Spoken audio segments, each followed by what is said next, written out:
Rahby Digital, haki na ukweli.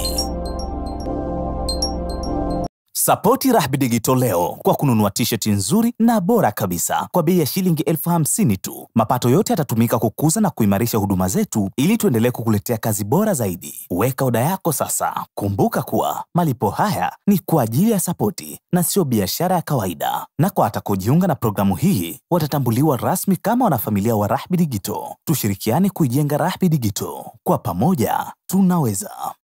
Ofisi ya Waziri Mkuu wa Israeli imetoa taarifa kutuma wawakilishi wake kwenda Qatar kwa ajili ya mazungumzo ya usitishaji wa vita kati yao na Hamas. Hilo limechagizwa na kile ambacho kimezungumzwa na mwakilishi maalum wa Marekani Mashariki ya Kati Steve Witkoff, ambaye amesema kuachiliwa kwa Edan Alexander, mwanajeshi Marekani wa Israeli, na Hamas huenda ikafungua njia kwa ajili ya usitishaji kamili wa vita Gaza na kuachiliwa kwa mateka zaidi. Na kusalimu. Assalamu alaikum, amani iwe nawe, peace be upon you. Popote ulipo, bila shaka unaendelea vyema baada ya harakati za hapa na pale, tukiwa kwenye harakati za kumsindikiza mwenzetu Charles Hilary ambaye atazikwa pale Zanzibar Jumatano. Maisha yanaendelea na vitu vingine vinaendelea. Tunajivunia uwepo wa siku zake na kile tulichojifunza kupitia kwake, kwa sababu maisha ni gurudumu ambalo lazima lizunguke na vingine viendelee. Ikifika time tunapita, tunakwenda, wanakuja wengine, hivyo hivyo ndivyo dunia ilivyokuwa kwenye mzunguko wake. Wanasema kuwa kama Mungu asingetuumbia kusahau, basi wote tungekuwa vichaa barabarani tukitembea. Kila mmoja alishakumbana na kitu kikubwa, kila mmoja alishapigwa na kitu kizito ambacho anasema hiki siwezi kukisahau. Lakini kwa sababu Mungu ameweka kwenye kusahau tayari, na maisha yanaendelea na kila kitu kinabaki kwenye njia yake. Donald Trump amewasili Saudi Arabia akilakiwa na mwanamfalme Mohammed bin Salman MBS katika zulia la rangi ya zambarau.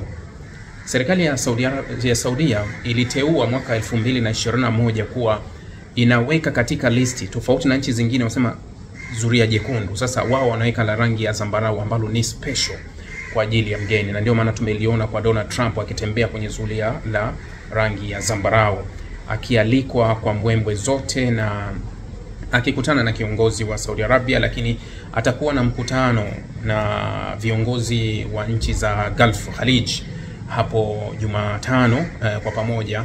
Ni sawa na mwaka 2017 alikutana na wawakilishi kutoka nchi 50 za Kiarabu na Kiislamu duniani ambao walifanya mkutano wao mkubwa pale Riyadh, wakazungumza vya kutosha, akawaahidi vya kutosha. Mwaka 2018 akaenda Jerusalem, akatangaza kuwa Jerusalem ni mji mkuu wa Israeli, na mwaka huo akatangaza kuwa milima ya Golan ni mali ya Israeli, ambayo Israeli alichukua mwaka 74 kule Syria. Huyo ni Donald Trump. Kule Israeli wawakilishi wamenyanyuka kwenda Qatar kwa ajili ya mazungumzo ambayo yanatarajiwa yaanze. Niliwaambia mtaona mengi katika kipindi hiki, lakini turudi nyuma kwa taarifa zilizoandikwa na vyombo vya habari vingine vya Israeli. Ndani vinasema kuwa ofisi ya Waziri Mkuu Netanyahu inasema kuwa wataanzisha mashambulizi makubwa zaidi ndani ya Gaza baada tu ya ziara ya Donald Trump. Naishi kwenye yale niliyazungumza nyuma, au tunaishi kwenye kipi? Kuwa hawajui nini wanakifanya. Njia pekee ambacho Waarabu wanaweza kukaa sasa kuanza kumwambia Donald Trump kuwa hatutaki vita ni hivi sasa alipo kwao. Lakini Donald Trump hakuja kwa hili swala, kwa sababu ukiangalia malengo yake utaona swala la Gaza liko pembeni kabisa. Ni kama kitu cha mwisho katika matarajio ya kitu vilivyomleta hapa Mashariki ya Kati. Ameletwa na deal kama vyombo vya habari vya Marekani vilivyoandika kuwa ni makubaliano ya fedha. Ameletwa na swala la mazungumzo ya nyuklia ya Iran pia, ambalo pia litakuwa ni mjadala. Lakini swala la Gaza ni kama sio kipaumbele chake Donald Trump. Waarabu ndio wana jukumu sasa la kuamua kuwa tunamlazimishaje kuja hapa. Mbona yuko hapa na Israeli anafanya mashambulizi ya kukera? Kwa nini Israeli leo anaripotiwa kushambulia shule na ameua watu civilian? Donald Trump yuko Saudi Arabia. Kama walikuwa hawawezi kuongea naye kwa simu kuwa silaha zako hizi hapo zinafanya kazi, hapo wanaweza kumwambia vipi? Uhitaji kumwambia. Vyombo vya habari vya Marekani havikupi taarifa. Mpeni sasa taarifa kwa vyombo vyenu kuwa kinachoendelea ni hiki. Anaweza kufanya nini? Hapana. Kwanza, ziara ya Donald Trump ilikuwa ni offer haikuwa ziara iliyotarajiwa na Waarabu, haikuwa ziara iliyopangwa na wao kuwa tuende Trump tumwalike na nini na nini. Ilikuwa ni ofa. Ndio maana Trump anatembelea nchi 3, kwa sababu hizi nchi zote zimetoa ofa ya yeye kufika. Unaona wengine hawakufika kwa sababu hakuna mtu aliyetoa, au hakuna nchi ambayo imefika kutoa order, yani imefika kutoa deal ambazo Trump wanaziita deal kwa Marekani, ili iweze kushawishika Marekani iweze ikatembelea. Kwa sababu akizungumza wakati Saudi Arabia imetoa ofa ya bilioni $600 uwekezaji wa miaka 4 Saudi Arabia kule Marekani, Trump alisema ongezeni angalau ifike trilioni 1 ili ziara yangu ya kwanza pia iwe kwenu kama mwaka 2017. Yes, Saudi Arabia hawakuwahi kutoa taarifa, lakini vyombo vya habari vya Marekani mara kadhaa vinajibu kuwa Saudi Arabia ilishakubali huo uwekezaji. Na ndio maana awali vyombo vya habari vya Marekani vilisema kuwa ziara ya Trump yote ambayo inategemewa kuwa huenda ikakusanya kati ya mikataba ambayo itafika dola trilioni 1 wa yote, lakini sasa inaonekana kuwa kwa Saudi Arabia peke yake ataweza kusaini makubaliano ambayo yanaweza yakafika hiyo dola trilioni 1 kwa Saudi Arabia peke yake. Imarati tayari yeye alikwisha kutoa ofa tangu mwanzo wa utawala wa Trump. Alipoingia akatangaza uwekezaji kwa Marekani ambao utakuwa wa miaka 10 wa 1.4 trillion. Qatar ili wamvute Trump wamempa ofa kwanza zawadi binafsi ambayo kuwa tunakupa zawadi binafsi Boeing 747-8 yenye thamani ya dola milioni 400 zawadi kwa Trump kuwa njoo, kwa sababu kuna haya mengine tunaendelea. Nani mwingine katoa ofa? Wengine hakuna aliyetoa ofa. Kwa hiyo siwezi kufika kwenu, mimi nafuata pesa. Ziara ya Trump ndani ya Marekani inatafsiriwa kama hasa na wapinzani, mfano wa Democrat wanasema kuwa sio ziara ya Marekani kama serikali, isipokuwa hii ni ziara ambayo Marekani imetangulizwa lakini kwa faida ya familia ya Donald Trump. Familia ya Donald Trump ni wafanyabiashara wakubwa, ni wanafahamika. Tangu mwaka 2017 Donald Trump alivyoenda mara ya kwanza Mashariki ya Kati pale Saudi Arabia, toka alivyoondoka aliacha kampuni za familia zikifanya kazi pale.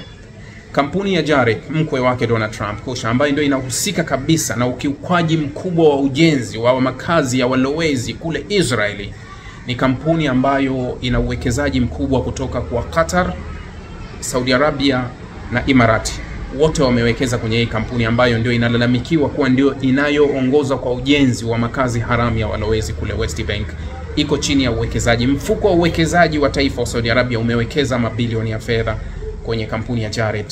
Nilikuwa namsikia mtoto wa Trump akihojiwa, Eric Trump ambaye ni mkurugenzi wa Trump Organization. Anasema kuwa baba yangu ambaye ni rais kwanza ana urafiki binafsi na wafalme wa Gulf hapo, yani urafiki binafsi. Kwa hiyo pekee inaweza kusaidia kuipa Marekani kikubwa zaidi. Nje ya kile ambacho Marekani wanakipata, Trump katika nchi zote 3 ana mikataba binafsi na kampuni zake binafsi za familia. Kwa hiyo ni ziara ambayo inampa faida Trump, na ndio maana Marekani wanaishutumu kama kuwa hii ziara ni ya Trump binafsi ambayo kuwa imefunikwa na kifuniko cha uraisi kuwa yeye ni rais wa Marekani. Kwa hiyo anafanya ziara kama hii kwa hivi sasa.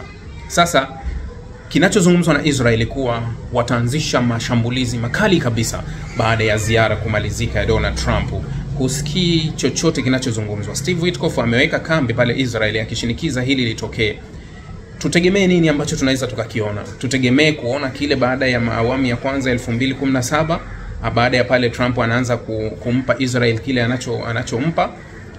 Muda utatupa majibu. Kwa hiyo hii ni ziara ambayo ni ya deal kwa Marekani, lakini haina kipaumbele chochote kwa hali ya Mashariki ya Kati, kwa sababu hali ya Mashariki ya Kati itabaki vile vile na huenda kwa vurugu zaidi kubwa. Iran inaiambia Saudi Arabia, usisahau kuwa wewe unatakiwa uwe neutral, hautakiwi kuwa na upande. Hilo usilisahau. Katikati ya ziara ya Trump, matangazo yanayotoka ndani ya vyombo vya habari vya Irani iko kwenye maandalizi ya mapokezi makubwa ya rais wa Urusi Vladimir Putin ambaye atatembelea Tehran hivi karibuni, ziara ya kimkakati.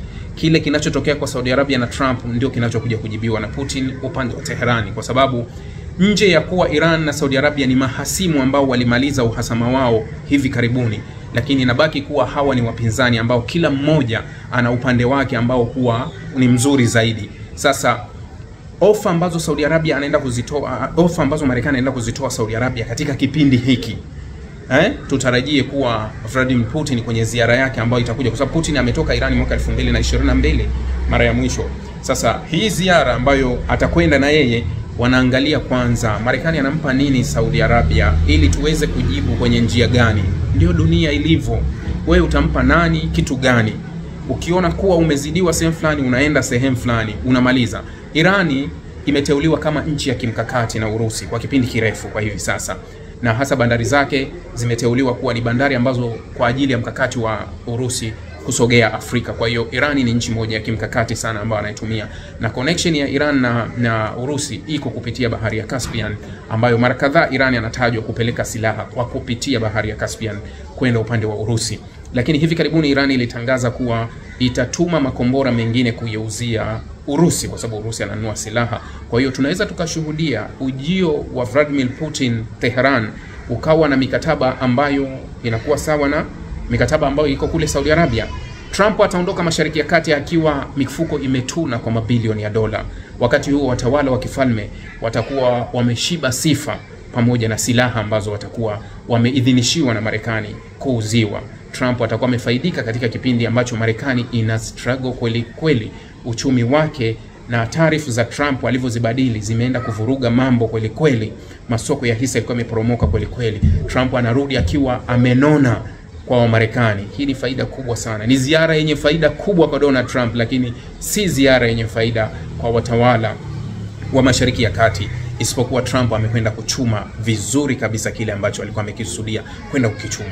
Wacha tusubiri tuanze kuona hiyo mikataba inavyosainiwa, na hii ni mwanzo tu wa ziara. Kwa hiyo tunategemea ziara ya siku 3 tutashuhudia mengi na tutayaona mengi, na baada ya ziara ya Donald Trump tutashuhudia ambayo yalikuwa yamejificha, ambayo hatukuwa tunaonyeshwa moja kwa moja, ambayo tumekuwa tukiigiziwa hivi sasa, kuanzia mazungumzo ya nyuklia ya Irani mpaka mgogoro wa Gaza na kile kinachoendelea Syria, ambavyo vyote tutakuja vidhihirike wazi kuwa behind the scene kilichokuwa ni kipi. Tutakuja kupata jibu kati ya ugomvi wa Donald Trump na Netanyahu. Nini kilikuwa nyuma ya kila kitu baada tu ya ziara hii kumalizika hapo Mashariki ya Kati.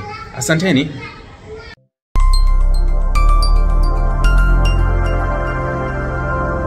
Rahby Digital, haki na ukweli.